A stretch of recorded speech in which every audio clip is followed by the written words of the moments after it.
પહલગામ હુમલાની પ્રથમ વર્ષી નિમિત્તે ભુજમાં ભારતીય સેનાએ તેની વધતી સૈન્ય ક્ષમતાનું પ્રદર્શન કર્યું હતું.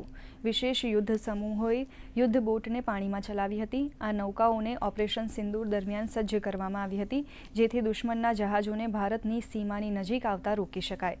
ઉપરાંત ભારતીય સેનાની એર રેજિમેન્ટ દ્વારા 1 વર્ષ પછી પ્રચંડ L-70 એર ડિફેન્સ ગનનું પણ પ્રદર્શન કરાયું હતું.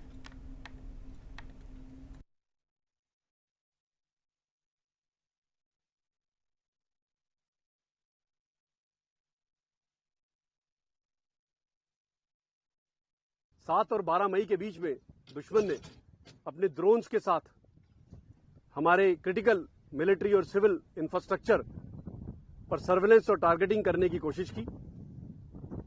तो हमने यहाँ की पर जितनी भी एजेंसीज हैं, जैसे Indian air force, BSF, coast guard, intelligence agencies, civil administration, इन सब के साथ मिलकर उसका मुंह तोड़ जवाब दिया. मैंने दुश्मन के एक ड्रोन को क्रिटिकल इंफ्रास्ट्रक्चर की ओर आते हुए देखा. ये पहचान कठिन ऑपरेशनल परिस्थितियों में हुई, जिसमें लगातार ध्यान और सतर्कता की आवश्यकता थी.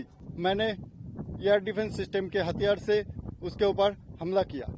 इस खतरे को सक्सेसफुली न्यूट्रलाइज करने से हमने एक विनाशकारी अंजामों से रोका गया, जिसमें जानहानि भी शामिल थी.